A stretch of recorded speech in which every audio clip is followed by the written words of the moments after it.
So, Nina, I think quite many people are thinking, how can we get in touch with the unconscious because it is the unconscious? Hmm.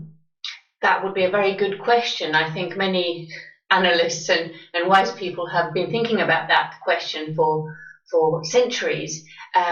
We have figured out something though, and that is that if we want to get in touch with the unconscious, we cannot try to go there through rational thinking because as we know, rational thinking is very conscious. If we try to access the unconscious with just the conscious method, we will not get anywhere. We will only just go around in circles, as many people know that you can really overthink and overthink your overthinking as well. So what we want to do is we want the thinking mind, the rational mind, the rational side of ourselves. We want it to step aside a little. We want it to give space to the unconscious to show itself. The unconscious does not speak rational language. It does not approach us with lovely English or Finnish sentences and tell us what the matter is. The unconscious speaks the symbolic language. So how do we speak the symbolic language? Yeah. Yeah. So Yes. which methods do you use? We need to use creative methods because the rational mind doesn't understand creative methods. The rational mind, which we would probably call the ego, there's nothing bad about the ego, by the way. The ego is wonderful. It's our conscious mind, but it does very often try to take the stage from the unconscious processes. So we really want to create circumstances where the rational mind is a little bit puzzled. It's like, oh, I don't quite get what's going on here. Maybe I'll just step aside and observe. This is how we would like the rational mind to be for a moment in our Jungian coaching. We offer our coachee some creative methods.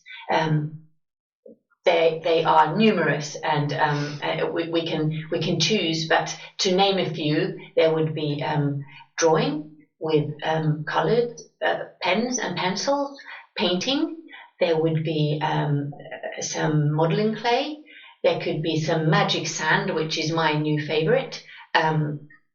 It's wonderful, and there can also be image work. We in Jungian terms we would call that active imagination, and also dream work. Dreams are very welcome to Jungian coaching, and these are all ways of letting the unconscious show themselves, so we can bring the unconscious and the conscious mind into dialogue together. Okay, so there will be drawing, for example.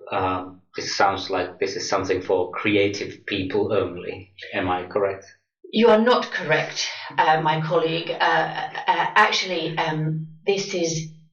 it's quite the opposite. Jungian coaching method, in my experience, works extremely well with individuals and groups who have not had access to the creative sides in themselves. So really, if you have been working in a very rational world, if your mind works in a very, if I could say, super rational way, so if your strengths are in the rational functions and not so much in the irrational, in the creative world, in playing, then Jungian coaching would definitely be a very good choice, because in the Jungian terms, we want to find balance between the two worlds, the conscious and the unconscious. We want to bring them together. We want to find balance between the rational and the irrational.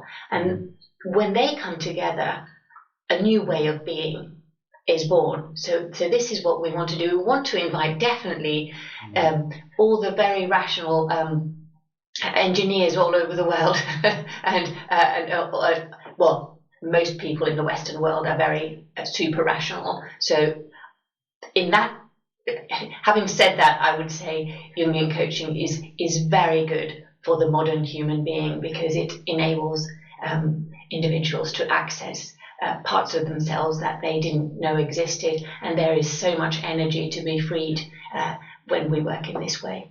Okay, and isn't it true that because some of the processes are so unconscious. Also, the creative people will benefit from Jungian coaching because there is so much to discover. Definitely. In my experience, it's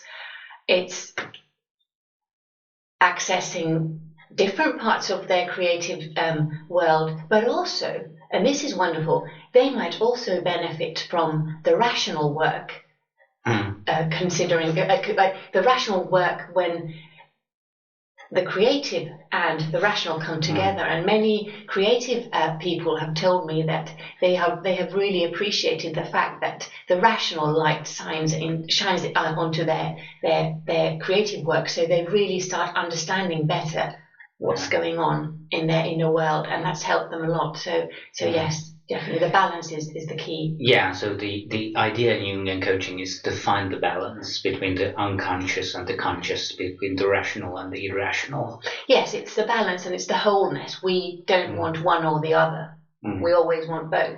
And we don't just want to bring the two together to exist kind of semi-peacefully inside us. We want them to mix. So there is a new way of being that can be used when we approach ourselves and the world and make choices in the world or in our careers or in our personal lives. Thank you. So if you're interested, visit our website and see our videos in Instagram and Facebook and YouTube, obviously. Yes. Hope to see you soon again.